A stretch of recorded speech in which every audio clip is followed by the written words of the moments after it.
everyone. So in this video we are going to talking about the economics of class 10th। तो basically हमें economics के बारे में देखना है, उसके फर्स्ट चैप्टर को पढ़ना है, ये सब तो चलो ठीक है। तो सबसे पहले यहाँ पे क्या इंपॉर्टेंट होता है पता है आपको, कि हमें इकोनॉमिक्स को जानना होता है कि आखिर ये सब्जेक्ट क्या है, इसमें हम किन चीज़ों को पढ़ते हैं। जैसे अगर हम ब्लड के बारे में पढ़ते हैं, सिस्टम के बारे में पढ़ते हैं, तो हमें पता चलता है कि वो क्या है, वो है बायोलॉजी। अगर हम पुराने राजाओं के बारे में पढ़ते हैं या किस तरीके से पहले हमारे यहाँ जो क्रांतियाँ हुई वो सब किस तरीके से हुआ, यानी हम पहले की बातों को पढ़ते तो हमें समझ में आता है चलो ये हिस्ट्री है। तो आप देखो इकोनॉमिक्स जो है ना, ये पहले कोई अलग इसको अलग सब्जेक्ट की तरह नहीं पढ़ा जाता था, ठीक है। तो सबसे पहले इसको सब्जेक्ट की तरह पढ़ना आपको पता है किसने स्टार्ट किया, एडम स्मिथ ने। इसीलिए जो एडम स्मिथ हैं उनको द फादर ऑफ इकोनॉमिक्स कहा जाता है। क्लियर हो गया। तो आप देखो इसमें बेसिकली क्या देखा जाता है, तो आप देखो यहाँ पे हम देखते हैं अर्थ के बारे में। अर्थ क्या है, यानी पैसा। तो जब भी हम जिस आप देखो शास्त्र के अंतर्गत पैसों के लेन देन यानी पैसों के बारे में अगर हम अध्ययन करते हैं ना, तो उसको हम कहते हैं कि हम अर्थशास्त्र पर है, यानी वहाँ पे हमारा लाभ हानि आगे कुछ भी, यानी जो पैसे से रिलेटेड है वो इकोनॉमिक्स में पढ़ा जाएगा। तो आप देखो यहाँ से एक क्वेश्चन पूछता है कि अर्थशास्त्र नामक पुस्तक किसने लिखी थी। तो आप देख लो जो चंद्रगुप्त मौर्य थे उनके गुरु थे चाणक्य, जिनको हम कौटिल्य के नाम से भी जानते हैं और विष्णुगुप्त के नाम से भी जानते हैं। तो उन्होंने सबसे पहले एक किताब लिखी थी अर्थशास्त्र। लेकिन आप देखो यहाँ पे थोड़ा सा कुछ अलग है, क्योंकि उन्होंने किताब का नाम तो अर्थशास्त्र लिख दिया था, बट उसमें उन्होंने अर्थशास्त्र का जिक्र नहीं किया था। मतलब पैसों से संबंधित कोई भी उसमें कुछ उसके बारे में जिक्र ही नहीं था। यहाँ पे राजाओं के बारे में ही जिक्र था। मतलब बेसिकली वो राजनीति की ही बात कर रहे थे, बस उसका नाम अर्थशास्त्र रखा था। बट फिर भी एग्जाम में पूछता है कि अर्थशास्त्र नामक पुस्तक किसने लिखी थी, तो वो चाणक्य ने लिखी थी। नाम बदल देगा तो कौटिल्य भी उन्हीं का नाम और विष्णुगुप्त भी उन्हीं का नाम है। तो ये आपने देख लिया। तो सब्जेक्ट की तरह अलग किसने किया था, तो वो एडम स्मिथ ने किया था, ठीक है। उन्होंने राजनीति शास्त्र को किससे अलग किया, तो अर्थशास्त्र से अलग कर दिया। क्लियर। तो अब देखो इस चैप्टर में हम क्या पढ़ेंगे, तो चैप्टर का नाम क्या है, अर्थव्यवस्था के विकास का इतिहास। तो सबसे पहले हम अर्थव्यवस्था पढ़ेंगे और उसके बाद सेकंड टर्म आता है विकास की। विकास किसको कहेंगे उसको देखेंगे। तो सबसे पहले आप समझो अर्थशास्त्र क्या होता है। तो आप देखो पहले मैंने बताया कि जिसमें हम पैसे का बात करेंगे वो क्या है, अर्थशास्त्र। तो आप देखो कि पैसे कैसे मिल जाएंगे। ऐसा तो नहीं कि आप चलते चलते रोड पे जा रहे हो, हाँ भाई रुको इधर आओ पैसे ले जाओ, ऐसा तो कोई नहीं करता। आपसे उसके बदले क्या करवाया जाता है, काम करवाया जाता है। तो आप देखो कि जो अगर हम कोई काम करें, ठीक है, और हमने अगर काम किया और उस काम के बदले अगर हमें पैसे मिला और इस सब के बारे में अगर हम पढ़ रहे हैं, तो इसे ही क्या कहा जाता है, अर्थशास्त्र कहा जाता है, ठीक है।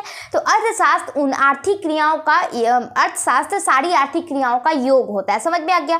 अब आप बोलोगे कि आर्थिक क्रियाओं का योग होता है, आर्थिक क्रिया क्या हो गई, तो वही क्रिया जो हमें पैसों के बदले मिलती है। अब जैसे देखो कि अगर मैं अपने ऑनलाइन ऑफलाइन बैचेस में, ठीक है, किसी बच्चे को पढ़ा रही हूँ, ठीक है, मैंने उसको पढ़ाया, उसकी मम्मी ने मुझे पैसा दिया, तो ये क्या हो गया, मेरा आर्थिक काम हुआ, ठीक है, ये क्या हो गया मेरा। लेकिन आप देख लो कि यहाँ पे एक अंतर है। जैसे मेरी छोटी बहन है और मैंने अगर उसको पढ़ाया, तो क्या उस काम के बदले, काम मैंने दोनों में सेम किया। मान लो मेरा 9th का एक बैच चल रहा है और 9th में मेरी बहन है, तो अगर मैं इसको पढ़ाऊंगी तो मेरी मम्मी एक भी रुपया नहीं देंगी, और अगर मैं इसको पढ़ा रही हूँ तो इसकी मम्मी मुझे पैसा देगी। तो यहाँ पे जो काम हुआ ना वो आर्थिक क्रिया हो गया।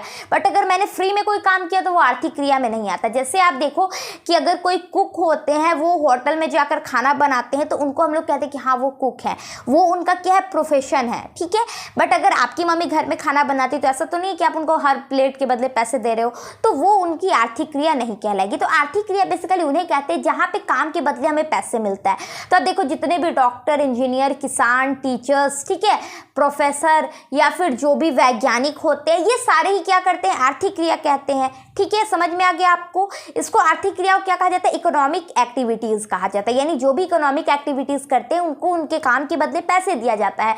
और जो अगर एक्टिविटीज नहीं करे, मतलब एक्टिविटीज करे बट उनको पैसा नहीं मिल रहा काम के बदले, तो वो ये इकोनॉमी में नहीं आता। यानी ये किस में नहीं आएगा, तो इकोनॉमिक एक्टिविटीज में नहीं आएगा। क्लियर हो गया। तो आर्थिक क्रिया आपने समझा क्या होता। तो अब देखो कि काम तो बहुत सारे, अगर कोई किसान खेत में कर रहा है तो वो भी काम कर रहा है। अगर कोई जो मान लो देश के लिए, अगर देश की रक्षा कर रहा है, सैनिक जो है वो लड़ रहा है, वो भी उनका काम है। जो डॉक्टर्स इलाज कर रहे लोगों का वो काम कर रहा है, जो टीचर पढ़ा रहे हैं वो लोगों का काम है। तो आप देखो कैसे तो बहुत सारे काम होते हैं, तो हम काम को ना कुछ कुछ भागों में बांट देते हैं, ठीक है। तो आप आराम से समझो, देखो कोई प्रेशर नहीं लेना, बहुत ही ईजी चैप्टर है आपका, और ईजी चैप्टर भी, और इससे क्वेश्चन भी बहुत मतलब एकदम क्या उसको कहो ना, बिल्कुल नॉर्मल टाइप क्वेश्चन आते हैं, ये नहीं कि बहुत हार्ड एंड बहुत डीप में, ऐसा बिल्कुल नहीं होगा। तो आप देखो यहाँ पे कि आपने अर्थशास्त्र क्या है वो देखा, और इसमें आप देखो कि आपकी बुक में क्या अलग अलग कहा है कि इनके हिसाब से अर्थशास्त्र ये है तो उनके हिसाब से अर्थशास्त्र ये है, तो आपको अपने हिसाब से लिख के आना है कि अर्थशास्त्र क्या है, ठीक है। तो अर्थशास्त्र क्या है, उन आर्थिक क्रियाओं का योग है जिसमें लोग अलग अलग कार्य करके अपने जीविकोपार्जन की प्राप्ति करते हैं। अब जीविकोपार्जन क्या होता है, यानी अगर हम कोई काम करें और काम के बदले हमें पैसा मिल रहा है, उसी से मेरा जीवन चलेगा, तो वो क्या हो गया, जीविकोपार्जन का कार्य हो गया। ये आपने देख लिया। तो आप देखो कि अगर कोई इंसान ऐसा है जिसके पास कुछ नहीं है, ठीक है, कुछ है ही नहीं, ना घर जमीन जायदाद पैसा कुछ नहीं, तो वो क्या करेगा। आप देखो वैसा इंसान ना सबसे पहले क्या करेगा, खेती स्टार्ट करेगा, है ना, खेती करेगा या फिर मजदूरी करेगा। तो आप देखो कि जब कोई इंसान प्राकृतिक संसाधन, खेती में कैसे प्राकृतिक संसाधन लग रहे हैं, तो प्राकृतिक संसाधन का उपयोग करके अगर कोई काम करता है जो कि कृषि से संबंधित है, तो उसको क्या बोलते हैं। देखो आर्थिक क्रिया को हम 3 भागों में बांटे, प्राथमिक क्रिया, द्वितीयक क्रिया और तृतीयक क्षेत्र, ठीक है। तो प्राथमिक क्षेत्र यानी प्राइमरी एक्टिविटीज में क्या आ जाता है, तो वो आ जाता है खेती करना, ठीक है।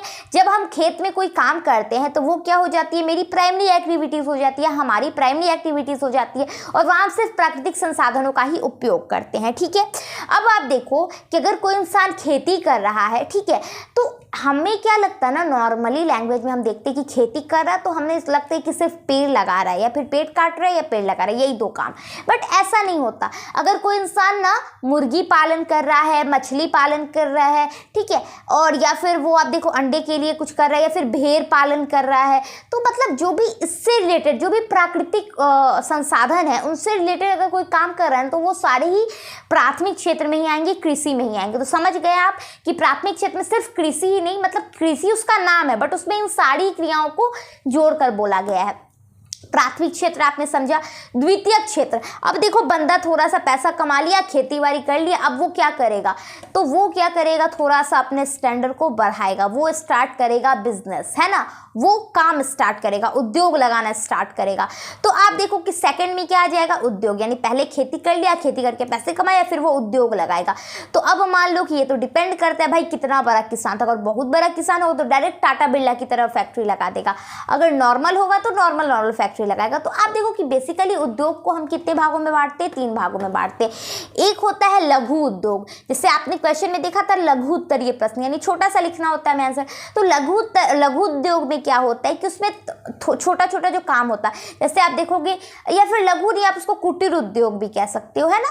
कुटीर उद्योग सबसे पहले, जैसे आप देखोगे गाँव में अभी क्या है, छठ का सीजन आने वाला है, तो महिलाएं क्या करती है ना, जो बांस का बनता है ना, जिसमें टोकरी बांस का, जिसमें छठ के लिए अर्घ दिया जाता है, तो वो बनाती हैं गांव में, या फिर छोटा मोटा बैग्स बनाती है। अभी मास्क बना रही थी कुछ 1-2 साल पहले, आप देखो कोविड के टाइम बहुत ज़्यादा मास्क हो रहा था, छोटा मोटा सिलाई करती है, यानी एक कुछ महिलाओं का ग्रुप जो साथ में मिलकर काम करता है, छोटा मोटा पैसा अपना अपना सबका फैमिली चल जाता है, उसे कहते हैं कुटीर उद्योग, जो बहुत बड़ा, इसमें कुछ नहीं करना पड़ता, नॉर्मली कोई भी कर सकता है कुटीर उद्योग। सेकंड में आता है लघु उद्योग। तो लघु उद्योग क्या होता है, थोड़ा सा कुटीर, जैसे अति लघु से तो थोड़ा सा बड़ा होता है बट दीर्घ नहीं होता, वैसे ही होता है लघु उद्योग जो कि थोड़ा सा बड़ा होता है। जैसे देखोगे मीलें वगैरह, तो अब वो वाली मील मत समझ लेना, मील मतलब जो आटा चक्की होता है नॉर्मली गेहूं पीसने के लिए, दाल पीसने के लिए, तो वो सब मील है। तो ये किस में आता है, थोड़ा सा इससे बड़ा, मतलब कुटीर से थोड़ा बड़ा क्या हो जाएगा, लघु उद्योग हो जाएगा। उसके बाद आता है दीर्घ उद्योग, ठीक है, या फिर जिसको हम लोग क्या कहते हैं, बृहत उद्योग कहते हैं, यानी बड़े बड़े उद्योग। जैसे आप देखो कि जो टाटा की कंपनी है, वहाँ पे बहुत बड़े बड़े फैक्ट्रीज हैं, जो आप देखोगे जमशेदपुर में बहुत बड़ा बड़ा फैक्ट्री है, माइल्स वगैरह है।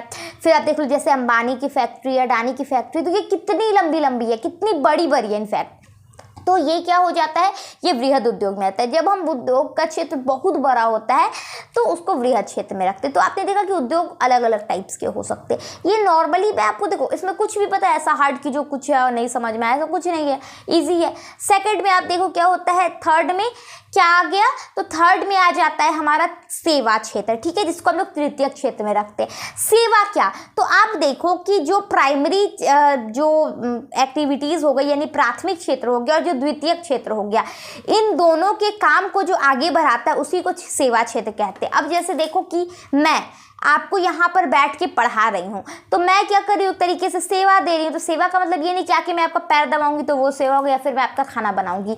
सेवा मतलब कि कैसे भी आपको क्या हो, लाभ प्राप्ति हो, डेट इज सेवा।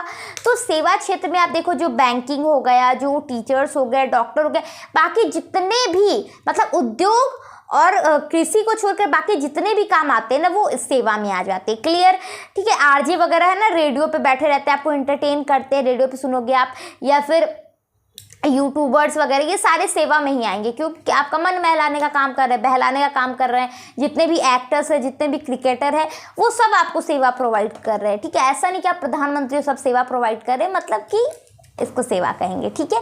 तो आपने देखा तीनों एक्टिविटीज़ के बारे में हमने पढ़ लिया, primary, secondary and third activities.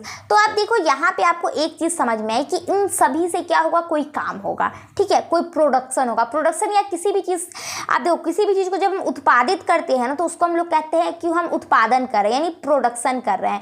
ये अलग अलग चीज़ों का हो सकता है। तो आप देखो कि बेसिकली कोई भी प्रोडक्शन का क्या मकसद होता है। अब मान लो कि मैं अगर कोई बिजनेस स्टार्ट करना चाहूँगी तो मेरा यही मकसद होगा ना कि इस बिजनेस से मुझे ज़्यादा से ज़्यादा लाभ प्राप्ति हो यानी प्रॉफिट हो। अब मैं ऐसा थोड़ी चाहूँगी कि हाँ भाई मैंने ये बिजनेस लगाया, भगवान प्लीज़ आप मुझे इसमें बहुत नुकसान करवा दो, या फिर भगवान जी प्लीज़ मेरा बहुत घाटा करवा दीजिए। ऐसा तो हम नहीं कहते। हमारा मेन उद्देश्य होता है किसी भी काम को स्टार्ट करने का कि हमें इसमें ज़्यादा से ज़्यादा मैक्सिमम प्रॉफिट क्या है, हमें प्राप्त हो। तो इसीलिए हम कोई काम करते हैं। तो आप देखो प्रोडक्शन, इसीलिए मैंने बताया कि प्रोडक्शन का एक ही मकसद होता है, वो होता है लाभ कमाना। क्लियर हो गया। तो हमने क्या देखा, अर्थशास्त्र देखा और आर्थिक क्रियाओं को देख लिया। अब आप देखो कि हम इसके थोड़ा सा आगे बढ़ के अर्थव्यवस्था के टाइप्स को देखते हैं। आप देखो कि अर्थव्यवस्था अलग अलग टाइप की होती है। जैसे हमारे यहाँ तो ये सिस्टम है, अमेरिका में अलग सिस्टम है, रूस में अलग सिस्टम है, यानी जैसे देश में जाओगे ना उनका अलग अपना सिस्टम होता है एक। तो देखो जैसे मान लो कि यहाँ पे ये जो फ़ोन है मेरा, ये किसका है, मेरा है। इसका मालिक कौन है, बस मैं हूँ। ये जो मेरा हेयर क्लिप है ये किसका है, तो ये मेरा है, और इसके मालिक कौन हूँ, मैं हूँ। तो देखो कि जो व्यवस्था होती है वो मालिक उसमें होना बहुत ज़रूरी होता है। तो देखो कि जहाँ पे आप पढ़ोगे कि अर्थव्यवस्था के 3 प्रकार होते हैं, पूंजीवादी अर्थव्यवस्था, समाजवादी अर्थव्यवस्था और मिश्रित अर्थव्यवस्था। तो आप देखोगे पूंजीवादी अर्थव्यवस्था क्या हो गया, तो इसके नाम को समझो। पूंजीवादी, पूंजी मतलब पैसा होता है ना, इन्वेस्ट लगाने के लिए जिसको हम कहते हैं पैसा, पूंजी, और वाद यानी विचार। तो जहाँ पे पैसों का विचार हो, तो आप देखो कि सबसे ज़्यादा पैसा किनके पास होता है। अगर आप कहोगे सरकारी नौकरी वालों के पास पैसा ज़्यादा होता है, तो ऐसा नहीं होता। जो पैसा होता है वो बिजनेस वालों के पास ज़्यादा होता है ना। तो आप देखो जो पूंजीवाद होता है ना, बेसिकली वो पूंजीपतियों से रिलेटेड होता है यानी बिजनेसमैन से रिलेटेड होता है। और पूंजीवाद जहाँ पे भी पाया जाता है वहाँ पे जितने भी आप देखो जो धरोहर है देश का, जैसे रेलवे हो गया, बिजली हो गया, जितना भी सड़क हो गया, ये वो, यानी सारे जो उत्पादन होते, जितने भी एक देश में प्रोडक्शन होते हैं, सभी का स्वामित्व किनके हाथ में होता है, तो पूंजीपतियों के हाथ में होता है। यानी वहाँ पे सबसे हेड कौन होते हैं, तो वो बिजनेसमैन ही होते हैं। तो उस व्यवस्था को हम क्या कहते हैं, पूंजीवादी अर्थव्यवस्था कहते हैं। जहाँ पे उत्पादनों के साधनों का स्वामित्व पूंजीपतियों के हाथ में होता है, उन्हें हम पूंजीवादी अर्थव्यवस्था कहते हैं, जो कि अमेरिका में है। क्लियर। अब सेकंड में समाजवादी। अब सोचोगे समाजवादी क्या है, तो समाज, अब देखो समाज सेवा कौन चाहता है, जो नेता होते हैं। हालांकि अब के नेता ऐसे नहीं होते हैं। अब के नेता क्या हो गए हैं कि हालांकि कोई छोड़ो, नेता वगैरह के बारे में बोलना ही कंट्रोवर्सी में फंसना होता है, कुछ नहीं बोलना है, आगे बढ़ते। तो नेता का मेन काम होता है समाज का भला करना, है ना। तो समाजवादी अर्थव्यवस्था यानी आप देखो कि जहाँ पे उत्पादन के साधनों का स्वामित्व राजनेताओं के हाथ में होता है, उसे हम कहते हैं कि वहाँ पे समाजवादी अर्थव्यवस्था है। क्लियर। तो ये कहाँ पे, तो जो रसिया है जिसको रूस कहते हैं, तो रशिया में क्या है, रसिया इसको नहीं बोलते, रसा बोलते, ठीक है। तो रसा में क्या है कि वहाँ पे समाजवादी अर्थव्यवस्था है। क्लियर। अब थर्ड में आप देखोगे मिश्रित अर्थव्यवस्था। तो एक जगह देख लिया कि यहाँ पे जो अमीर लोग हैं उनके हाथों में सब कुछ होता है, यहाँ पे जो नेता है उनके हाथ में सब कुछ होता है। तो अब आप सोचो कि भारत में क्या होता है, क्योंकि आप हमारे यहाँ देखोगे तो मान लो कि जो सरकारी दफ्तर है वो किनका होता है, सरकार का होता है। जो कार्यालय है वो सरकार का होता है, जो भवन है वो सरकार का होता है। बट आप देखो कि अभी आप देखोगे कि जो अभी सबके घर में प्रीपेड बिजली अकाउंट, बिजली वाला मीटर लग रहा है, मतलब कल मेरे घर में भी लगा, तो उसमें क्या होता है कि आपको पहले पैसे डलवाना है तब यूज़ करना है। तो ये सरकारी नहीं है, आप याद रखना, ये क्या है कि प्राइवेट है।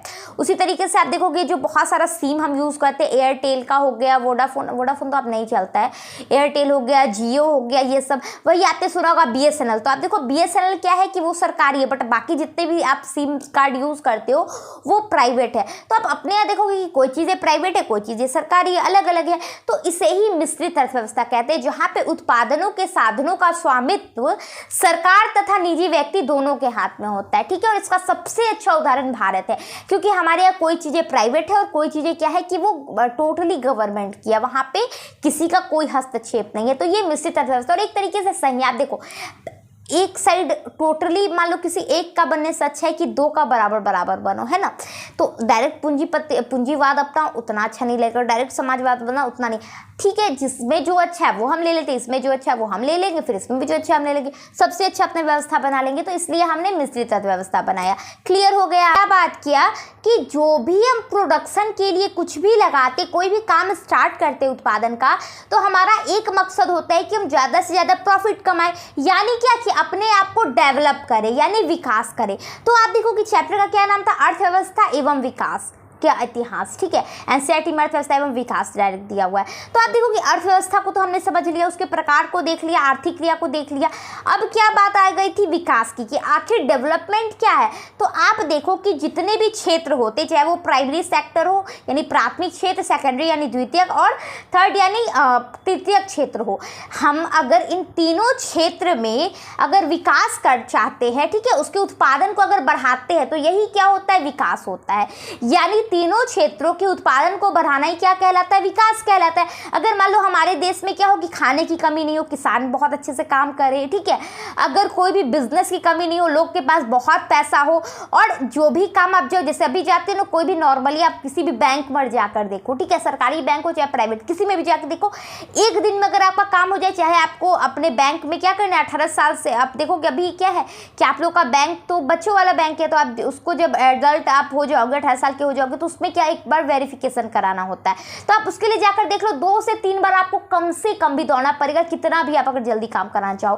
तो ये सिस्टम होता है कि सेवा उतने अच्छे से नहीं हो रहा। तो अब मान लो ये भी अगर जल्दी जल्दी होने लगे, ठीक है, खेती भी बहुत अच्छा गया, लोगों के पास पैसा भी हो, तो हम क्या कहेंगे कि भारत एक विकसित देश है। जब किसी के पास कोई कमी नहीं है तभी तो हम उसको विकास कहेंगे। तो इसीलिए जब तीनों क्षेत्र का उत्पादन में वृद्धि होता है तो उसको हम लोग कहते हैं विकास। तो आपने विकास देखा क्या होता है, तो इसे ही हम विकास कहते हैं। चैप्टर को हमने देखा। अब आप देखो कि जो विकास होता है, यहाँ पे 2 टर्म आते हैं आपकी बुक में, एक आर्थिक विकास और दूसरा आर्थिक वृद्धि। और सबसे बड़ा क्वेश्चन पूछेगा कि आर्थिक विकास और आर्थिक वृद्धि में अंतर क्या है। देखो बिल्कुल इजी अंतर है। अब जैसे देखो मैं गरीब आदमी हूँ, ठीक है, और मैं चाहती हूँ कि अभी जो मैं वीवो का या ओप्पो का स्मार्टफोन यूज़ कर रही हूँ, अब मैं एप्पल का स्मार्टफोन यूज़ करूँ, आई मीन स्मार्टफोन नहीं, आईफोन यूज़ करूँ, ठीक है।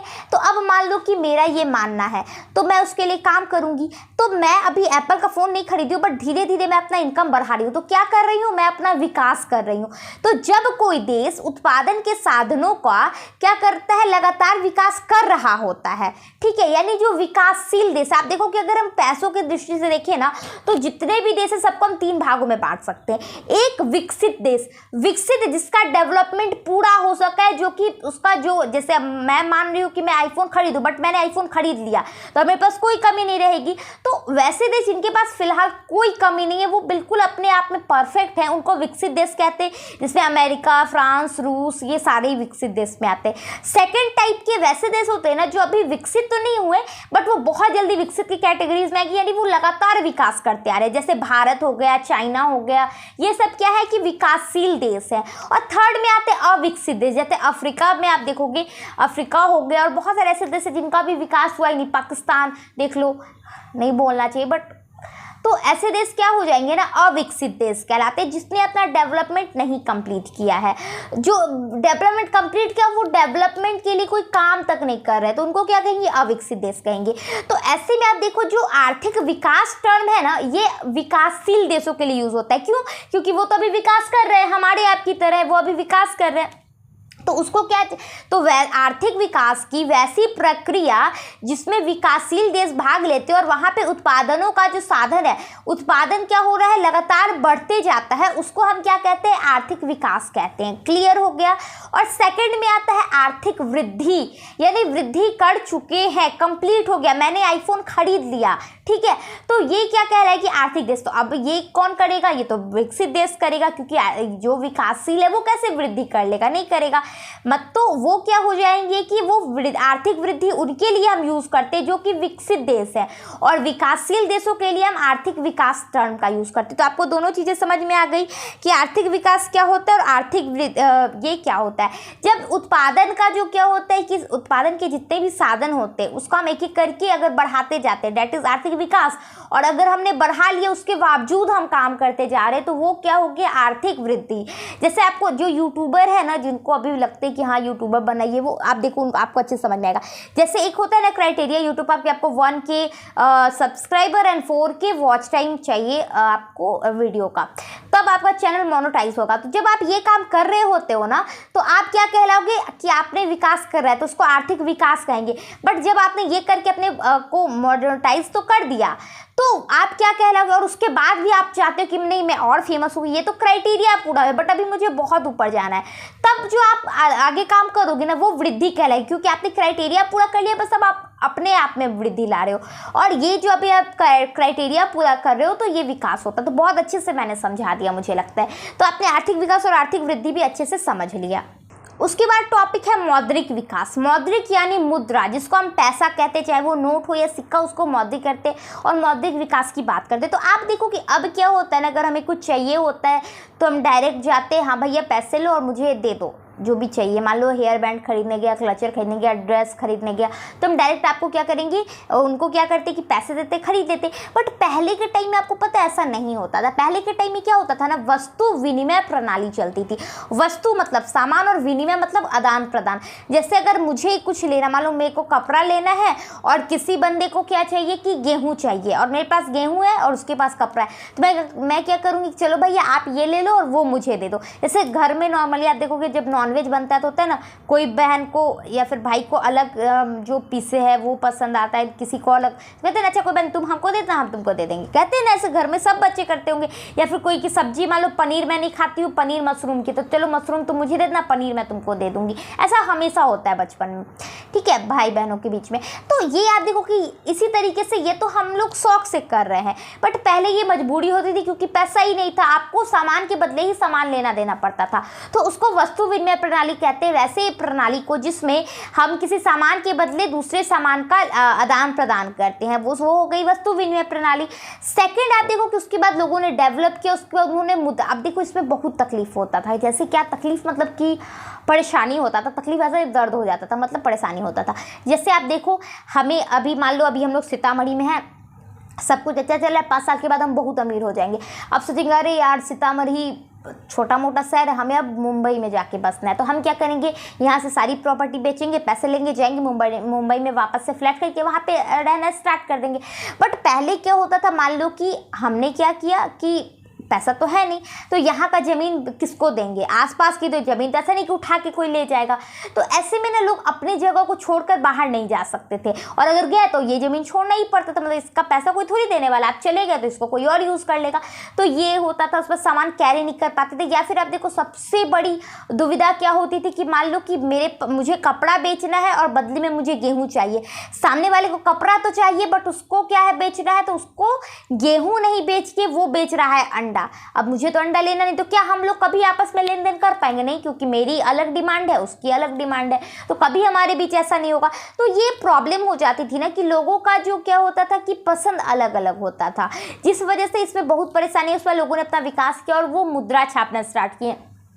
तो स्टार्टिंग में आप देखो कि टेराकोटा, जिसको हम मिट्टी कहते हैं, उसका सिक्का आया, फिर धीरे धीरे जस्ते का, तांबा का, लोहा का, सोना का, चांदी का, ठीक है। और उसके बाद नोट आने स्टार्ट हो गए, और सबसे फाइनली अभी आप देख लो हम लोग एटीएम कार्ड यूज़ करने लगते थे कि डायरेक्ट एटीएम स्वैप किया और हमारा हो गया। और अभी आप देखो कि डायरेक्ट फ़ोन टू फ़ोन ये यूपीआई कोड है ना, हम लोग क्या कहते हैं, डिजिटल ट्रांसफ़र कर रहे हैं।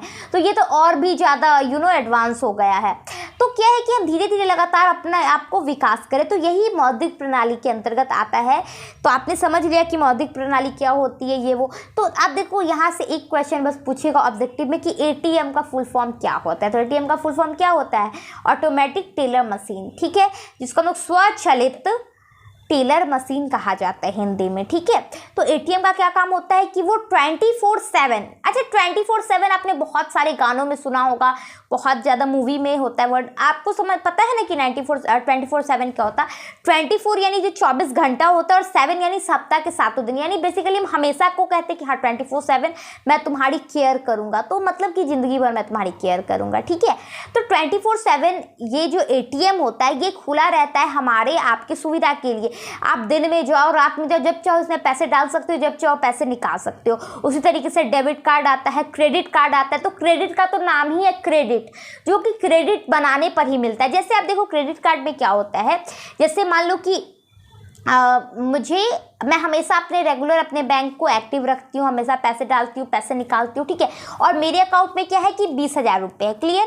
तो अब क्या करूँगी कि और मैं मार्केट गई, मुझे 23,000 का कोई चीज़ समझ में आया, मेरे अकाउंट में तो 20,000 है, बट मैं क्योंकि हमेशा ही उसमें ट्रांजेक्शन करते रहती हूँ, मेरा खाता बहुत अच्छा है, मेरा रिस्पॉन्स बहुत अच्छा है बैंक में, तो मैं क्या कर सकती हूँ ना कि 20,000 से ही 23,000 का सामान खरीद लूँगी और बैंक से कट जाएगा 23,000 रुपये, ठीक है। और बाद में जब मैं जमा करूँगी ना तो फिर बैंक मेरे से ले लेगा। तो मतलब एक ये बॉन्ड बनाने से होता है कि बैंक के साथ हमारा ट्रांजेक्शन कैसा है, हमारा जो क्रेडिट है वो बैंक के साथ कैसा है, तो वो उस पर ही बनता है, तो उसको क्रेडिट कार्ड कहते हैं, ठीक है। दूसरी हो गई एटीएम कार्ड, आपने बस देख लिया। और उसी तरीके से क्या होता है, तो ये सब कार्ड क्या है, ये सब एक एक मौद्रिक प्रणाली है। तो सबसे पहले हमने वस्तु विनिमय प्रणाली देखा, उसके बाद हमने क्या किया कि उसके बाद हमने देखा, उसके बाद क्या हुआ, देखो एक चीज़ डायरेक्ट वस्तु विनिमय। आप सोचोगे कि देखो अभी आपके माइंड में नहीं आया क्योंकि आप 10th में हो, 6-7 का आपको याद रहा नहीं होगा। तो आप देखो जब आगे आप पढ़ोगे ना, आप देखोगे क्या कि सबसे पुरानी सभ्यता कौन थी, हड़प्पा सभ्यता थी। और उस वक्त भी सिक्का था, टेराकोटा का सिक्का उस वक्त भी यूज़ होता था। तो आप सोचो कि उस वक्त भी जब सिक्का था तो ये वस्तु विनिमय प्रणाली कब थी, मतलब उससे पहले तो कुछ है ही नहीं। अब वहाँ पे भी अगर हम सिक्के का यूज़ करें तो वस्तु विनिमय कैसे हो गया। तो आप देखो कि क्षेत्र के हिसाब से होता है। मान लो अभी जो अमेरिका, अभी 2022 में जितना अमेरिका डेवलप है उतना क्या बिहार का कोई छोटा सा गाँव डेवलप है, नहीं है। टाइम तो सेम चल रहा है, यहाँ भी वही टाइम, यहाँ भी वही टाइम, बट इसका जो विकास यहाँ पे क्या हो गई, ये वृद्धि हो रखी है और इसने अभी विकास करना स्टार्ट किया। तो यही अंतर होता है, इसीलिए वस्तु विनिमय प्रणाली जो थी वो साथ साथ ही चली। तो सिक्का भी था, ये भी था, बट वो क्षेत्र के हिसाब से बटा हुआ था, ठीक है। तो आपने देखा कि मौद्रिक प्रणाली क्या थी, हमने बहुत अच्छे से इसको कंप्लीट कर लिया, ठीक है। और इससे मैं गारंटी देती हूँ कि इससे ज़्यादा अब आप पढ़ने लगोगे कि इसको क्या कहते हैं, उसको क्या कहते हैं, पूरा रटोगे, मैम आपने ये टॉपिक नहीं पढ़ाया, वो टॉपिक नहीं है। तो आप देखो मैं जो टॉपिक पढ़ाने, इससे बाहर क्वेश्चन आ ही नहीं सकता, मैं 110% गारंटी देती हूँ आपको। तो ये मौद्रिक प्रणाली जितना आपने, अगर मैंने जितना बताया, अगर उतना आपने नोट डाउन करके लिख दिया एग्जाम में हूबहू, तो आपको मतलब कि कंप्लीट मार्क्स आने हैं, ठीक है। अब नेक्स्ट टॉपिक पढ़ते हैं। अच्छा, इतना जो मैंने अभी बताया कि अमेरिका विकसित है, बिहार क्या है, भारत क्या है कि विकासशील है, अफ्रीका अविकसित है, तो क्या मैंने जाकर देखा है कि हाँ भाई अमेरिका तुम कैसे हो, हाँ भाई अफ्रीका तुम कैसे हो और भारत कैसा है, ऐसा तो मैंने नहीं किया। तो कोई ना कोई तो ऐसा होगा जो बताए कि हाँ किस चीज़ को क्या पूरा कर लेगा कि कोई विकसित कहलाएगा। मान लो कि अमेरिका ने क्या ऐसा कर लिया, कुछ ना कुछ तो किया होगा जो विकसित में बन गया, कुछ ना कुछ तो हुआ होगा जो वो अविकसित कहला रहा है। तो ये कौन बैठ के कर रहा है कि हाँ भाई ये चीज़ विकसित वाले कर रहे हैं, ये चीज़ अविकसित वाले कर रहे हैं, ये चीज़ विकासशील वाले कर रहे हैं, कोई ना कोई चीज़ तो होगी। तो आप देखो इसे ही क्या कहा जाता है कि आर्थिक विकास का माप एवं सूचकांक कहा जाता है। तो आप देख लो एक मिनट कि कैसे किसी देश को हम विकसित करेंगे। जैसे वहाँ का नेशनल इनकम, जिसको NI से शॉर्ट फॉर्म में लिखते हैं, नेशनल इनकम, राष्ट्रीय आय, जिस देश का राष्ट्रीय आय अधिक होता है उस देश को हम विकसित देश मानते हैं। अब राष्ट्रीय आय कैसे क्या होता है, तो मैं पहले बुक में आपको जो डेफिनेशन है वो बताती हूँ कि एक वर्ष की अवधि में किसी राष्ट्र के अंतर्गत उत्पादित हुए सभी सेवाओं और वस्तुओं के योग को राष्ट्रीय आय कहते हैं। यही है ना डेफिनेशन। मतलब क्या है कि एक साल के अंतर्गत मान लो भारत में 2022 के 1 जनवरी से लेके 2022 के 31 दिसंबर तक जितना भी लेन देन ये वो जितना भी अगर टोटल का कितना पैसा हमने कमाया उस सबको अगर जोड़ दे तो वो क्या कहलाएगा, नेशनल इनकम कहलाएगा। यानी एक वर्ष के अंतर्गत हमने कितना पैसा कमाया वो क्या हो गया, नेशनल इनकम, राष्ट्रीय आय। तो जिस देश की राष्ट्रीय आय अधिक होगी वो क्या कहलाएगा, विकसित कहलाएगा। सही बात है। अब मान लो हमारे देश का राष्ट्रीय आय 5 अरब रुपया था और पाकिस्तान का क्या था, 3 अरब था मान लो, और जो अमेरिका उसका 10 अरब था। तो कौन हो गया सबसे ज़्यादा, अमेरिका हो गया। बीच में कौन आ गया, तो भारत आ गया। सबसे नीचे कौन आ गया, तो पाकिस्तान आ गया। तो वैसे ही हम अपना लेंगे। तो सबसे पहले राष्ट्रीय आय आता है, सेकंड आता है प्रति व्यक्ति आय। तो देखो प्रति यानी एक, अच्छा आंधी आ रही है, ठीक है, प्रति यानी एक और व्यक्ति यानी इंसान। तो प्रति व्यक्ति आय मतलब कि किसी देश में मान लो हम, अब देश को छोड़ दो, हम उसको थोड़ा सा 10 आदमी समझते हैं। मान लो भारत में मात्र 10 आदमी है, ठीक है। तो हम क्या करेंगे, अगर हमको इनकम निकालना तब सबसे तो हम पूछने जाएंगे भाई हाँ आपका क्या इनकम है, आपका क्या इनकम है, आपका क्या इनकम, नहीं करने जाएंगे। तो हम क्या करेंगे ना, वहाँ पे देश की जितने भी आय है, मान लो कि 100 रुपया देश ने एक साल में कमाया, ठीक है, मान लो 100 रुपया कमाया और कितने लोग हैं, तो 10 लोग हैं। तो हम क्या करेंगे, 100 से 10 को भाग दे देंगे। तो कितना आएगा आंसर, तो आंसर आ जाएगा 10। यानी पर इंसान कितना कमा रहा है, लगभग 10 रुपये कमा रहा है। तो जब हम राष्ट्रीय आय को देश की कुल जनसंख्या से भाग देते हैं और जो भागफल आता है वही प्रति व्यक्ति आय कहलाता है, ठीक है। तो आप देखो जहाँ पे प्रति व्यक्ति आय अधिक होगा उसको भी हम क्या कहेंगे, विकसित देश मानेंगे। अब मान लो कि भारत में सब इंसान, ठीक है, भारत में सब आप देखो 150 करोड़ लगभग आदमी है और सब मान लो कि 2-2 लाख रुपया महीना कमा रहे हैं। तो भारत कितना कमा रहा है, बहुत कमा रहा है। अब मान लो कि अमेरिका के पास क्या है कि वहाँ की जो जनसंख्या है वो भी मान लो पर आदमी 2-2 लाख रुपये कमा रही है, तो बहुत कमा रही है। अब जहाँ की जनसंख्या ही कम है ये वो, तो आप देखो कि इससे भी अंदाजा मिल रहा है कि नहीं मिल रहा है कि अगर सब इंसान ज़्यादा कमा रहे हैं मतलब ज़्यादा इनकम, अगर कोई इंसान कम कमा रहा है मतलब देश का इनकम कम है। तो ये दोनों से ही हम पता लगाते हैं कि हाँ भैया ये देश विकसित है और दूसरा देश जो है वो अविकसित है या फिर विकासशील है। तो दो ही इसके होते हैं, एक राष्ट्रीय और दूसरा प्रति व्यक्ति आय। नोट्स मैंने बोला वैसे डेफिनेशन आप बैक करके देख लो, डेफिनेशन नहीं तो आप लिख लो, बुक में तो ये सब नॉर्मली है, ठीक है। अब क्या आपको बच्चों की तरह बैठ के नोट्स लिखवाएं फिर नोट्स समझाएं, अब बुक बैठ के हाँ बुक निकाल के पढ़ना स्टार्ट कर दिया, वो सब बच्चों वाला काम है। अब आप 10th में हो तो थोड़ा ग्रो अप यू नो। तो आपने देख लिया कि आर्थिक विकास माप और सूचकांक क्या, तो ये तो माप था, चलो इन दोनों से पता चलता है सूचकांक क्या हुआ। तो अब हम बात करते हैं सूचकांक की। HDI आप देख लो कि इसको आप एक कंपनी की तरह देख लो, ह्यूमन डेवलपमेंट इंडेक्स, मानव विकास सूचकांक। ये क्या करता है ना कि अलग अलग देशों की तुलना करता है कि हाँ ये चीज़ ज़्यादा अच्छी है, ये चीज़ ज़्यादा कम है। तो वो क्या करता है ना, एक कंपनी ही आप समझो इसको, ये क्या करेगा कि अलग अलग देश देखेगा कि वहाँ पे जो शिक्षा का स्तर है वो कैसा है, वहाँ पे स्वास्थ्य का स्तर है वो कैसा है, वहाँ लोगों का जो स्टैंडर्ड है रहने का यानी जो जीवन स्तर है वो कैसे कपड़े पहन रहे हैं, कितने महंगे कपड़े पहन रहे हैं, उनका घर का बनावट कैसा है, यानी वो कितना इन्वेस्ट कर पा रहे हैं अपने लाइफ को यू नो लाइफ की क्या उसको कहते हैं शोहरत को दिखाने के लिए, है ना, कार का यूज़ कर रहे हैं कि नहीं कर रहे, मतलब उनका स्टैंडर्ड क्या है, स्टैंडर्ड ऑफ लिविंग, वो निकालने की कोशिश करता है अलग अलग देशों की तुलना करके। तो यहाँ पे आप देखोगे कि इसके बारे में बहुत ज़्यादा क्वेश्चन आते हैं कि मानव HDI जो है क्या है, मानव विकास सूचकांक। तो आप देखो कि मानव विकास सूचकांक विभिन्न देशों की तुलना करता है उनके राजनीतिक, ठीक है, शैक्षणिक, स्वास्थ्य और जीवन स्तर के बारे में तुलना करके बताते हैं कि हाँ ये चीज़ें इस देश में ज़्यादा अच्छी है, यहाँ की व्यवस्था ज़्यादा अच्छी है और यहाँ की व्यवस्था उतनी अच्छी नहीं है। तो ये काम करता है ह्यूमन डेवलपमेंट इंडेक्स। तो आप देखो कि इसको कैसे निकालते हैं।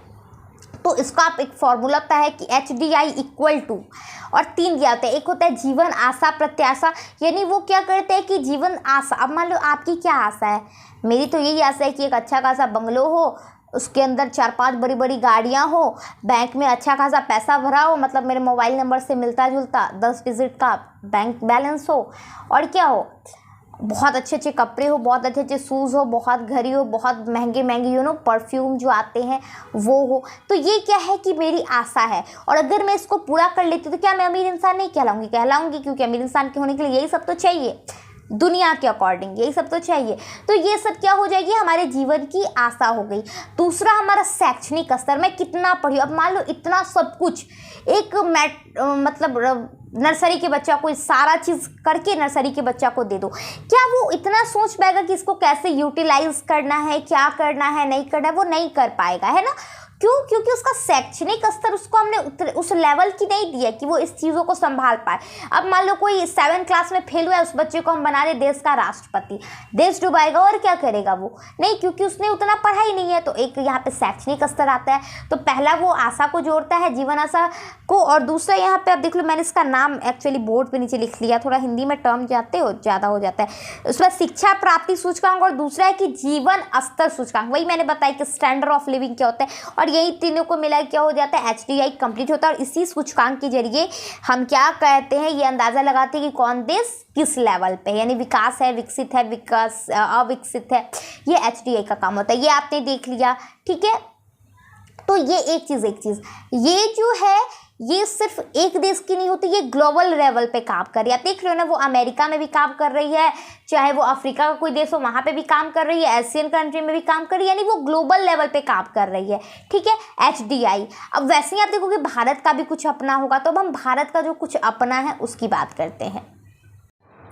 तो आप एक चीज़ यहाँ पे समझ लो, जैसे अगर हमने बताया ना कि ये विकसित है, ये विकासित, तो कोई ना कोई चीज़ पेपर में थोड़ी छाप देगा, कहीं ना कहीं लिखेगा, तो उसको HDR कहते हैं, ह्यूमन डेवलपमेंट रिपोर्ट, यानी HDI यानी इंडेक्स जो रिपोर्ट जारी करता है उसको HDR कहते हैं, यानी ह्यूमन डेवलपमेंट रिपोर्ट कहते हैं। और ये सब किसके अंतर्गत काम करती है? तो आप देख लो UNDP, United Nation Development Programme जो होता है, यानी वो यूनाइटेड नेशन का, पूरे देश का क्या करता है, विकास के बारे में वो एक प्रोग्राम बनाता है और उस पर वो काम करता है। तो HDI आपने देखा कि किसके लिए काम कर रहा है, वो UNDP के लिए काम करता है। UNDP किसका पार्ट है, किसकी एजेंसी है? तो वो UNO, यूनाइटेड नेशन ऑर्गेनाइजेशन के अंतर्गत वो काम करता है। ये सब अभी आपको नहीं समझ में आ रहा होगा। आप देखो, जैसे अगर हमारे देश में कोई पंगा हो जाए तो हम क्या करेंगे, सरकार के पास जाएंगे, प्रधानमंत्री के पास जाएंगे, राष्ट्रपति के पास जाएंगे, इन्हीं के पास जाएंगे ना। बट अगर कोई पंगा, मान लो कोई, जैसे मान लो भारत के झारखंड और बिहार में लड़ाई हुआ, तो वो चला जाएगा कि केंद्र के पास, दिल्ली के पास, और मैटर सॉल्व। अब मान लो कि ये सब लड़ ले, जैसे नेपाल और बांग्लादेश लड़ ले आपस में, या फिर बांग्लादेश पाकिस्तान लड़ ले आपस में, तो ये किसके पास जाएगा? तो यही जाता है UNO के पास। UNO क्या है कि जो बड़े बड़े देश है, अमेरिका, फ्रांस, इस तरीके से जो बड़े बड़े देश है, उन सबसे मिलाकर 15 देशों का एक ग्रुप होता है। हालांकि 10 सदस्य, इसके 5 सदस्य जिसके परमानेंट, 10 अदलते बदलते रहते, इसमें भारत भी था। तो ये क्या करता है ना कि एक ग्रुप बनाता है बड़े बड़े विकसित देशों का, हालांकि बहुत सारे देश इसमें शामिल है, ठीक है। तो और उन पे जितना भी समस्या है, जो कुछ भी, मतलब जिस तरीके से देश के अंतर्गत सरकार काम करती है, उस तरीके से पूरे विश्व के अंतर्गत UNO काम करता है। तो ये UNO की ही एक एजेंसियां हैं। तो इसे हम कहते हैं क्या कहते हैं, UNDP एजेंसी का नाम है, यूनाइटेड नेशनल डेवलपमेंट प्रोग्राम। और HDR और HDI भी आपने देख लिया। अब यहाँ पे एक चीज़ देखो कि आप, एक टर्म आता है आर्थिक नियोजन। आर्थिक मतलब पैसा, एकदम अर्थ मतलब पैसा, याद रखो। आर्थिक मतलब पैसा, और नियोजन मतलब होता है प्लानिंग। अब जैसे देखो कि मुझे कोई बिजनेस स्टार्ट करना है, मैं अभी मान लो कि देखते हो, अगर छोटा मोटा भी अगर आप कोई दुकान खोलते हो या कुछ भी, तो मम्मी कहती कि देखो बेटा, जिनका दुकान होगा वो इससे रिलेट करेंगे कि देखो बेटा, गल्ला वाला पैसा ना नहीं खर्च करो, या फिर दुकान वाला पैसा नहीं खर्च करो। अगर तुमको भी चॉकलेट खाना है तो दुकान में पैसा रख लो मेरे से लेके, और तब चॉकलेट खाओ। तो ऐसा क्यों कहती है, आप देखो। या फिर घर में ही, जैसे मेरा भी पढ़ाने वाला बिजनेस है, तो ऐसा होता है कि जो इसका इनकम आया उसको अलग ही सेव रखो, ठीक है। इसको मतलब अपने घर के इनकम के साथ नहीं मिलाओ, नहीं तो बैलेंस गड़बड़ आ जाएगा। मतलब एक तरीके से लोग प्लानिंग करते हैं कि इस तरीके से हम खर्च करेंगे। जैसे आपकी मम्मी करती हैं, महीना जब स्टार्ट होता है तो लिस्ट बनाती है कि इस महीना में इतना का दूध आएगा, इतना का का सिलेंडर आएगा, इतना का घर का राशन का सामान आएगा, जो शैम्पू सर्फ जो कुछ भी हुआ ये फेस्टिवल के लिए, इसके लिए मतलब पूरा प्लानिंग बनाती है ना लिस्ट बना के। तो वैसे ही क्या करना चाहिए कि किसी भी देश को अपने विकास के लिए एक प्लानिंग करनी चाहिए, और इसी प्लानिंग को हम आर्थिक नियोजन कहते हैं।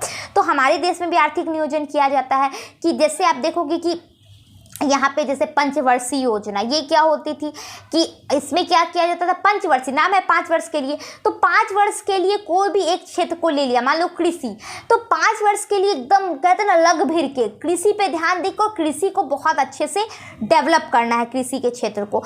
तो वही होती है आर्थिक क्रिया, वही होती है आर्थिक नियोजन, जहाँ पे हम किसी एक क्षेत्र को रख के और उसके बारे में ही बात करते, उसको डेवलप करने की बात करते, तो वही आर्थिक नियोजन कहलाता है। ठीक है, अब आप देखो यहाँ पे एक आप सुनोगे योजना आयोग, आखिर आर्थिक नियोजन तो हम करेंगे, पैसे का प्लानिंग तो कर देंगे। अब जैसे मम्मी को तो पता है कि ये चीज़ लगता है घर में कि राशन का सामान, सिलेंडर, ये वो, बट हमें क्या पता है कि देश के लिए क्या क्या लगता है। तो कोई ना कोई ऐसा चीज़ होना चाहिए जो हमें बताए कि कौन कौन सी योजनाएं बनेंगी, योजना कैसे बनेगी, योजना का हेड कौन होगा एंड ऑल। तो इसके लिए क्या किया जाता है, योजना आयोग का गठन किया गया। तो आप देखो 15 मार्च 1950 में योजना आयोग का गठन हुआ। आप देखो हमारे देश में संविधान कब लागू हुआ था, तो 26 जनवरी 1950। और देखो 2 महीना भी नहीं हुआ, ठीक से मार्च में उन्होंने सोचा कि आखिर जितने भी हम बात कर रहे हैं कि हाँ भाई आपका विकास करेंगे, ये करेंगे वो करेंगे, लेकिन क्या है विकास, मतलब कुछ तो बताओ हमें, रफ पेज ही दिखाओ। तो इसलिए उन्होंने आप देखो 15 मार्च 1950 में गठन कर लिया योजना आयोग का। इसका काम क्या था कि देश के लिए जितनी भी योजनाएं बनानी है उसके बारे में विचार विमर्श करके और उसमें किसी क्षेत्र को रख के और उसके विकास की बात की जाएगी, तो वो तो थी योजना आयोग। आप देखो कि यहाँ पे फिर क्या हुआ कि इसका 2015 में नाम बदल दिया गया और इसका नाम क्या कर दिया गया, नीति आयोग, NITI इसका फुल फॉर्म होता है नीति आयोग का बेसिकली।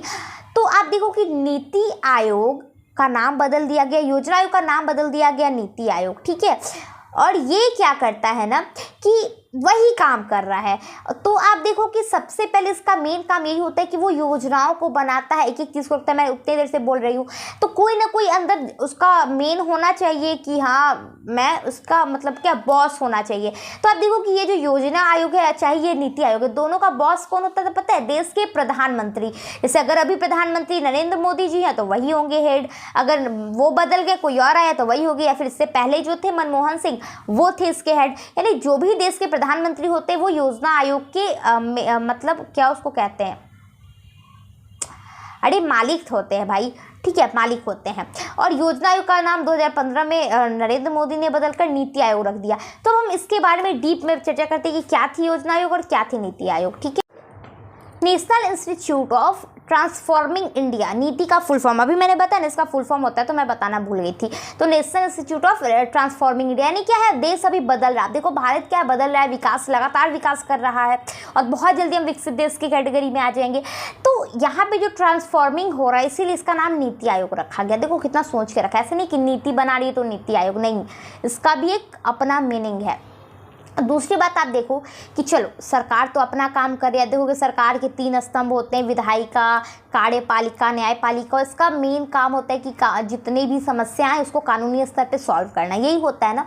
तो कानून सरकार तो अपने हिसाब से चल रहा है और ये जो योजना है वो अपने हिसाब से बन रही है। तो कुछ ना कुछ तो होना चाहिए जो दोनों को जोड़े। अब मान लो कि मम्मी अपने हिसाब से प्लानिंग कर रही है, पापा अपने हिसाब से पैसा ले आए, बट कोई ना कोई तो होना चाहिए जो इनसे पैसा लेकर इनको दे, यानी बीच का एक बैलेंस बनाना चाहिए, एक पूल बनाना चाहिए।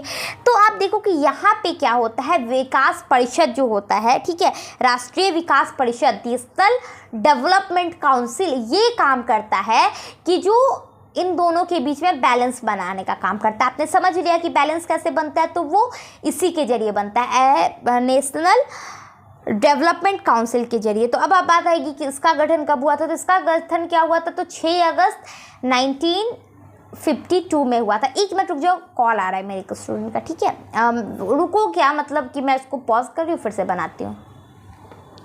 चलो स्टार्ट कर दिया। तो इसमें आप देखो कि क्या होता है ना कि ये सरकार के बीच में और जो योजना आयोग है, दोनों के, नीति आयोग हालांकि, इन दोनों के बीच में बैलेंस बनाने का काम कर रहा है। बट आप देखो कि ऐसे तो देखोगे तो बिहार में अलग सरकार, झारखंड में अलग सरकार, राजस्थान में अलग सरकार, महाराष्ट्र में अलग सरकार, तो ये कैसे हो पाएगा? पॉसिबल तो नहीं है कि सब एक टाइप का सोचे। तो इसीलिए हर राज्यों में क्या किया जाता है कि ये एक क्या कहते हैं, ये काउंसिल हर राज्यों में होती है, ठीक है। और ये क्या करती है कि मुख्यमंत्री जो होते हैं, राज्य के प्रधान कौन होते हैं? मुख्यमंत्री होते हैं, तो उनसे डायरेक्ट तालमेल बनाए रखती है। तो आप देखो कि क्योंकि ये राज्य में होती है इसलिए इसका हेड भी कौन होता है? तो मुख्यमंत्री ही होते हैं। और मुख्यमंत्री क्या करते हैं कि बताते हैं हाँ भैया तुम भी बताओ, हाँ भैया तुम भी बताओ, अगर बात सही लगा तो दोनों को एक साथ कर देते हैं। तो इसीलिए इसके जो अध्यक्ष होते हैं वो मुख्यमंत्री होते हैं। योजना आयोग के अध्यक्ष प्रधानमंत्री होते हैं। योजना आयोग का गठन कब हुआ था? तो 15 मार्च 1950 में हुआ था। और इसका जो गठन है विकास परिषद का, उसका हुआ था कब? तो उसका 6 अगस्त 1952 को हुआ था। तो आपने दोनों में देख लिया। अब आप पढ़ोगे कि किसने किया, किसने नहीं किया, पहला रिपोर्ट किसने मतलब भेजा। तो ये सब देखो बताना मेरे लिए क्या, मैं इतना बता रही हूँ वो भी मैं बता दूंगी, बट वही चीज़ याद करो जो इम्पॉर्टेंट हो, इसलिए मैं नहीं बता रही। क्योंकि जितना देखो पढ़ने का कोई अंत नहीं है, जितना डीप में जाओ उतना क्वेश्चन खुलेगा, ठीक है। तो आपको मतलब होना चाहिए कि आपके सिलेबस में क्या आ रहा है। क्योंकि नॉलेज का मैं अभी भी बता रही हूँ, ना कोई एज होता ना कोई लिमिट होता। आप जितना ज़्यादा पढ़ो आपके पास नॉलेज कम ही रहेगा। बट हमें क्या करना होता है, ये बोलने वाली बात होती है कि हम मार्क्स के लिए मतलब नॉलेज के लिए पढ़ रहे हैं। बट जो 90% लोग होते हैं वो किसके लिए पढ़ते हैं? वो मार्क्स के लिए ही पढ़ते हैं। तो अगर मार्क्स के लिए पढ़ रहे हो तो इतना काफ़ी है। और अगर आप नॉलेज के लिए रियली में पढ़ रहे होगे तो आपके पास बुक है, आप खुद से पढ़ लोगे नॉलेज अगर आपको चाहिए तो। इतना मैंने बता दिया। तो आप देखो ये हमारा क्लियर हो गया कि जो योजना आयोग क्या होती है, देश में किस तरीके से कोई योजना लागू होता है। मैंने पंचवर्षीय योजना की भी बात कर दी कि ये क्या होता है। तो बेसिकली इन सब का क्या उद्देश्य है? आप देखो ये सब क्यों कराई जा रही है, आखिर क्या चाहते क्या हो? तो देखो कि जो देश में जो लोगों की सबसे अहम ज़रूरत है, जैसे जो स्तर है शिक्षा का, जो अभी मैंने बताया ना लिविंग स्टैंडर्ड है, इन सबको बढ़ाने के लिए मेन मकसद ये होता है ना, जो भी आधारभूत संरचना ही है, जैसे बिजली हो गया, रोड हो गया, सड़क हो गया, योजनाएं हो गई, इन सब में विकास करना ही क्या होता है, हमारा मेन मकसद होता है। और आखिर इसी के लिए हम इतनी प्लानिंग कर रहे हैं, इतने गठन को इतना ज़्यादा गठन बना रहे हैं, ठीक है, इतने अलग अलग स्तर पे काम किया जा रहा है। तो ये सबका मकसद यही होता है कि आखिर हम अपने लाइफ को, हमारी जो ज़रूरतें हैं उनको ठीक से पूरा कर पाए, है ना। अपनी ज़रूरतों को पूरा करने के लिए हम ये सब कर रहे हैं। तो एक क्वेश्चन आता है कि आधारित संरचना क्या होती है। यानी आप देख लो कि किसी भी राष्ट्र में जो लोगों की मूलभूत आवश्यकताएं होती हैं, जैसे सड़क हो गया, बिजली हो गया, परिवहन हो गया, इन सब को ही आधारिक संरचना कहते हैं। यानी ये तो बेस है ना। अब जैसे आपका घर बना तो ये बेसिकली आप कितना भी उसको पेंट करवा रहे हो, बाद में उस पर आप वो क्या होता कि लाइट सेट करवा रहे हो, बहुत कुछ करवा रहे हो, चलो ये सब तो ठीक है। बट एक्चुअली में आपका घर क्या बेस है? तो वो जो छड़े हैं, वो जो ईंट है, वो एक्चुअली बेस है आपके घर का। और वो अगर मजबूत रहा तो आप उसको कितना भी पेंटिंग कर दो वो अच्छा रहेगा। बट वही अगर कमज़ोर रही तब तो आपका पूरा घर गिर जाएगा। तो ये जो आधारिक संरचना होती है वो हमारे देश की या किसी भी देश की वो बहुत स्ट्रांग होनी चाहिए। अगर इसमें थोड़ी भी मैं बार यूनो बोल रही हूँ, मुझे लग रहा है इससे मैं ऑफलाइन क्लास में पढ़ा रही हूँ। क्योंकि मैं देखो ऐसे मैं ना बहुत हरबरा के जल्दी पढ़ाती हूँ। बट आज मेरा मूड बहुत बहुत शांत है, सो मैं बिल्कुल इजी में पढ़ा रही हूँ ऑफलाइन क्लास की तरह, एकदम मज़े में। तो यहाँ पे देखो कि आप देखो कि मेन हमारा मकसद होता है कि हमारी आवश्यकता क्या हो जाए, पूरी हो जाए, हमें किसी बात की दिक्कत नहीं हो। अगर हम चाह रहे यहाँ से वहाँ जाना तो परिवहन अच्छा हो, बिजली नहीं कटे, यही सब तो आप चाहते हो। क्या चाहते हो? यही सब चाहते हो। तो इसे ही आधारभूत संरचना कहते हैं। ये क्वेश्चन पूछा जाता है एग्जाम में और आपके सिलेबस में भी, यानी आपके चैप्टर में भी ये क्वेश्चन है शायद। तो ये आपने देख लिया। अब नेक्स्ट टॉपिक की बात करते हैं। अभी हम बिहार की बात करते हैं ना तो मन में आता है कि यार बिहार मतलब बेकार हो गया, पूरा यहाँ की स्थिति है ख़राब हो रखी है, यहाँ की जो व्यवस्था है वो बेकार हो रखी है। जबकि आप देखो कि यही बिहार है जिसकी वजह से भारत का नाम था। देखो कि अब क्या है, भारत में बिहार है लेकिन पहले बिहार में भारत था। ठीक है, ये बहुत छोटा सा सेंटेंस है बट अब बहुत मीनिंगफुल है। आप देखो कि बिहार की अपनी एक गरिमा थी, ये थी वो थी, बट हम लोग को लगता है कि अरे ऐसा कोई हंस दिया तो हम लोग कहते थे अरे सबसे ज़्यादा जो यूपीएससी क्लियर करते वो बिहार की करते हैं, उत्तर प्रदेश की करते हैं, हम ऐसे वैसे। बट आप देखो कुछ भी है तो वो हमारा क्या था, पास्ट था। प्रेजेंट में सही बात है कि बिहार की वो स्थिति, वो गरिमा, वो उसकी आप देखो ना कि क्वालिटी नहीं रह गई है। आप देखोगे अभी पहले सड़क पे जाते थे लोग, अब मैंने सुना है कि लोग स्ट्रीट लाइट में बैठ के पढ़ते थे। अब आप देखोगे इतनी अच्छी व्यवस्था है, फिर भी आप देखोगे सड़क पे जाओगे वैसे ही लड़के भरे रात भर नौटंकी कर रहे हैं, हंस रहे हैं, रील्स बना रहे हैं, लड़कियों का वही हाल है। मतलब क्या है कि बिल्कुल पढ़ाई को जबकि हमारे भारत को क्या कहा जाता था, विद्वानों का देश कहा जाता था। लोग इतने ज़्यादा सिंसियर थे, सबसे ज़्यादा विद्वान लोग हमारे भारत में इनफैक्ट बिहार के थे, है ना। चाणक्य आप देख लो, मतलब क्या ही था बिहार। और अब क्या हो गया है, तो हम अब क्या है कि प्रेजेंट कितना भी आप मतलब ये सब स्टेटस लगाने के लिए ठीक होता है कि बिहार को लोग कम समझते हैं, ये है वो है, तो वो आपके कारण ही कम समझते हैं। कहीं ना कहीं आप में कमी, बिहार के हर लोगों में कमी। और सही बात है कि अभी के बिहार में कमी। आप देखो कि कोई भी आप देखो कपिल शर्मा का शो इतना फेमस है, देखो उसमें जो बिहार का एक्टिंग करते हैं उनका आप टोनिंग देखते हो कैसा रहता है, या फिर जो वो कंटेस्टेंट खड़े करते हैं जो बोलते हैं हाँ सर हम बिहार से हैं, तो उनका लैंग्वेज, जबकि मैं भी बिहार से हूँ, क्या मेरा लैंग्वेज आपको वैसा लगता है? नहीं लगता। बहुत सारे लोग आप देखोगे बिहार से, तो ऐसा नहीं लगता, लोग अरे ये लोग तो बाहर से। मैं चेन्नई में जाती थी अपने ट्रीटमेंट के लिए, तो लोगों को बिलीव नहीं होता था कि हम लोग बिहार से, तो अच्छा सही में बिहार से, अच्छा हो सकता है बिहार में जन्म हुआ होगा, रहते बाहर होंगे, तो नहीं, ऐसा नहीं होता कि बिहार बिल्कुल वैसे ही जैसा आप चाहते हो, बट लोग इसको बना के रखते। बाहर जाते हैं, जैसे वहाँ हमने क्या देखा, बहुत सारे जो आंटीज गई थी गांव से, तो सच में वो एकदम गंदगी से रहती थी, नीचे बैठ गई, खाने लगी कैसे भी करके, कुछ भी कर लिया, तो मतलब कुछ अलग एक्टिविटीज़ कर ही देते हैं हम, इसी कारण लोग हंसते हैं। तो अब की बिहार की स्थिति बहुत बेकार और छवि बहुत बेकार हो गई है। जो हमारा डेवलपमेंट स्तर है, आप देखो बिहार है बीमारू राज्य के कैटेगरी में आता है, यानी बहुत ही दयनीय स्थिति है बिहार की। यहाँ पे ना शिक्षा से आप देखो 49% यहाँ पे ये साक्षरता दर है, आप देखो ये कितनी कम है। आधी से भी कम जनसंख्या जो है वो पढ़ी लिखी है। क्यों ना हो, आप देखो कि बिहार के मुख्यमंत्री, बिहार का जो कैबिनेट है उसमें आप देख लो कि अनपढ़ लोगों को रखा गया है, तो फिर क्या होगा बिहार का, यही बात है। तो यहाँ पे साक्षरता दर उतनी घटिया है। आप देखो कि यहाँ पे जो सड़कें हैं वो उतनी बेकार है। अगर आप हॉस्पिटल में चले जाओ, कितना भी बोलने के लिए होता है कि ऐसा नहीं होता है, बट ऐसा होता है, ठीक है।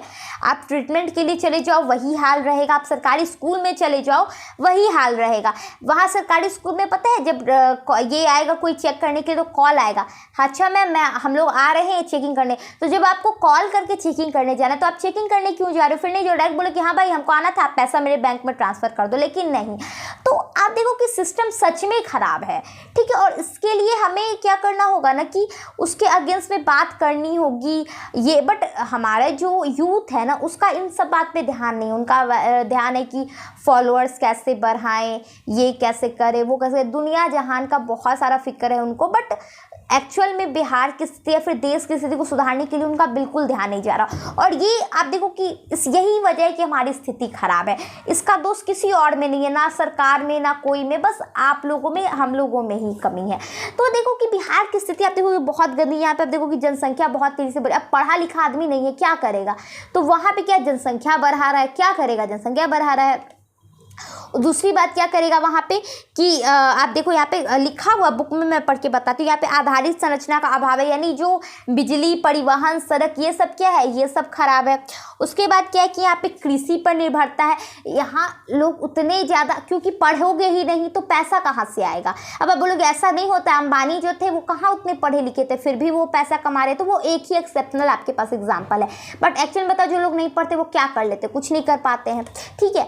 दूसरी बात आप देख लो कि यहाँ पे इसकी कमी है। बाढ़ कभी भी आ जाता है, कभी सूखा जाता है। देखो बिहार क्या है कि उत्तर बिहार हमेशा बाढ़ से परेशान रहता है, कोसी नदी के कारण, ठीक है। आप याद रखो कि उत्तर बिहार का शोक किसे कहा जाता है? कोसी नदी को कहा जाता है। कोसी शोक, देखो कोस आप उल्टा कर दोगे तो शोक बन जाएगा, यानी उसको बिहार का शोक कहा जाता है, कोसी नदी को, क्योंकि यहाँ पे हमेशा उसकी वजह से बाढ़ रहता है। और वही हमारा दक्षिणी बिहार जो है वो हमेशा सूखा से परेशान रहता है। मतलब एक तो यहाँ के लोग नालायक, ठीक है। दूसरी बात, भगवान ने भी पता नहीं क्या सोच रखा है बिहार के बारे में कि प्राकृतिक दृष्टि से भी इसका ये हाल है कि कोई एक बिल्कुल बिना पानी के परेशान है, तो कोई इतना पानी है कि परेशान है। तो ये है। दूसरी क्या, यहाँ पे गरीबी है, इन सब की वजह से गरीबी तो होगी, लोग पिछड़े हुए हैं, ठीक है। उनकी जो खराब विधि, अब मान लो जो पिछड़े हुए लोग हैं, लोग खुद अनपढ़ है, तो वो किनको सपोर्ट करेंगे? अनपढ़ को सपोर्ट करेंगे। आप देखो अभी आपको बिहार छोड़ो, देश में ही बताओ, कोई भी आपको युवा दिखता है? युवा कहने के लिए सिर्फ एक राहुल गांधी, जो कि अब युवा नहीं है। तो आप देखो कि किसी का भी राजनीति में इंटरेस्ट ही नहीं है, और यही वजह है कि देश का ये हाल है। तो आप देखो कि हमारे यूथ को मतलब यूथ में उतना ज़्यादा जागरूकता नहीं है, जिसकी वजह से वो क्या कर रहे हैं, खराब लोगों को चुन रहे हैं, खराब लोगों को चुन रहे हैं, जिस कारण सारी विधि व्यवस्था खराब है। तो ये सब रीजन हो जाता है। फिर कुशल प्रशासन का अभाव है। आप देखो सरकारी दफ्तर में कितना भी आपको हो ना कि सरकार योजनाएं बदलती है। आप देखो कानून बनने से पहले ही, मैंने एक मूवी में सुना था, कानून बदलने से पहले ही क्या हो जाता है, यहाँ लोग कानून का तोड़ खोज लेते। तो बिल्कुल सही बात है, कानून बना नहीं, लोग को पहले ही पता होता है कि क्या करना है। अभी देखो जैसे बिजली लग रहा है वो मीटर, लोग को पहले ही पता है कि उसको कैसे ठीक, मतलब कैसे कम बिल आना, ये पहले से उपाय खोज रखा है। कोई भी ऐसे आता है ना, कोई भी सरकार की योजना, लोगों को कैसे तोड़ना है ये पहले पता होता है। तो ये क्या है ना कि ये जो प्रशासन व्यवस्था जो है वो खराब है, ये जो व्यवस्था है वो खराब है। तो ये सब रीजन है कि बिहार पिछड़ा हुआ है। तो इसके लिए क्या करना होगा, तो शिक्षित करना होगा लोगों को, जो वैज्ञानिक ढंग से खेती करना पड़ेगा, अपने जो स्तर है जीवन स्तर को उसको बढ़ाना होगा, उसके बाद जनसंख्या पर नियंत्रण करना होगा, यही सब ना, जो जो परेशानी है उसी को ठीक करना होगा। तो ये लास्ट टॉपिक है चैप्टर का कि बिहार में कौन कौन सी परेशानियां, बहुत अच्छे खासे में दिया हुआ है और इसमें क्या पढ़ना है, यही सब परेशानी है। यहाँ पे देखो कोई चीज़ है नहीं, लाइट लगी हुई है, मतलब लाइट प्रीपेड भी है, आप पैसे देने के लिए भी रेडी हो, फिर भी आपको 24/7 लाइट नहीं मिलेगा। पहली दिक्कत। सड़क का वही हाल है, देखोगे अब हमारा चौक पे बताते हैं यहाँ से वहाँ जाओगे, उसके बाद वहाँ पता ही नहीं चल रहा है कि सड़क कौन है और किधर जाना, मतलब मिट्टी में सब लोग गिर रहे हैं। और ऐसा नहीं कि सीतामढ़ी बहुत पिछड़ा हुआ, बहुत मतलब अच्छा खासा शहर है, ठीक है सीतामढ़ी, क्योंकि यहाँ पे आप देखो जानकी जी का मंदिर है, बहुत डेवलप और बहुत जल्दी बहुत डेवलप करने वाला है सीतामढ़ी। जैसे अयोध्या है ना, उसी तरीके से आप सोच लो कि कंपेयर में यहाँ राम जी का, यहाँ सीता जी का, तो उसका जब ये हाल है, आप देखो दिल्ली इतना बड़ा शहर है, उसका ये हाल है, कलकत्ता का ये हाल है, मुंबई का ये हाल है। आप वहाँ पे भी आप देखो सबसे बड़ी जो झुग्गी बस्ती है वो कहाँ पे मिलती है, तो वो बड़े बड़े शहरों के किनारे मिलती है, चाहे वहाँ पे मुंबई हो चाहे वहाँ पे कलकत्ता हो। तो जब उतने विकसित देशों का ये हाल है, तो हम सीतामढ़ी और भगदेपुर और शिवहर से क्या उम्मीद रखें। तो यही कमी है बिहार में और यही उसका इलाज भी है। तो हमने बिहार के बारे में देखा। अब सेकंड यहाँ पे टॉपिक होता है सतत विकास, जो कि ज्योग्राफी में भी है। तो सतत मतलब क्या होता है, आप देखो विकास की वैसी प्रक्रिया जिसमें वर्तमान पीढ़ी के साथ साथ भविष्य पीढ़ी को भी ध्यान में रखा जाए। जैसे आप देखो कि अगर हम पानी यूज़ कर रहे हैं तो हम अगर थोड़ा सा पानी को बचा ले तो इससे क्या होगा कि हम लोग भी पानी पी सकेंगे, स्वच्छ पानी पी सकेंगे बिना किसी परेशानी के, और जो हमारी नेक्स्ट जनरेशन है वो भी अच्छे से पानी का उपयोग कर पाएगी, है ना। अगर हम बात करें सतत विकास की, तो जो कोयला का स्थिति है जो कि ख़त्म हो रहा है, जो पेट्रोलियम का स्थिति है, तो अगर हम क्या करेंगे कि उसका बहुत अच्छे तरीके से नियोजित तरीके से यानी प्लानिंग के साथ अगर उपयोग करें तो हमारी वर्तमान पीढ़ी तो उसका भले ही भांति उपयोग करेगी, साथ में भविष्य पीढ़ी के लिए भी वो संरक्षित हो जाएगा। जैसे आप देखो घर में क्या होता है, जो ज्वेलरी होते गोल्ड की, तो उसमें क्या होता है कि मम्मी लोग रख देती, हाँ अब मैंने पहन लिया या फिर मेरी शादी में मिला था, अब मेरी बेटी को मिलना चाहिए, है ना। तो आप देखो सोना चांदी को हम इतना संभाल के रखें, जबकि सोना चांदी से ज़्यादा इंपॉर्टेंट मुझे लगता है कि कोयला और पेट्रोलियम है, तो उसको बचा के रखना चाहिए कि हाँ हमने तो यूज़ कर लिया बट अब ये नेक्स्ट जनरेशन के लिए है। तो ये होती है सतत विकास, जहाँ पे हम भविष्य की पीढ़ी को भी ध्यान में रखते हैं। दूसरा हो जाता है समावेशी विकास। समावेश यानी सबका आवेश, मतलब वैसा विकास जिसमें क्या हो, सबको सम्मिलित किया जाए, यानी विकास की वैसी प्रक्रिया जिसमें समाज के सभी वर्गों के जीवन स्तर में अगर विकास होता है तो उसको हम लोग समावेशी विकास करते हैं। मतलब जैसे अभी क्या है, पहले भी था, अभी का पहले भी वही था।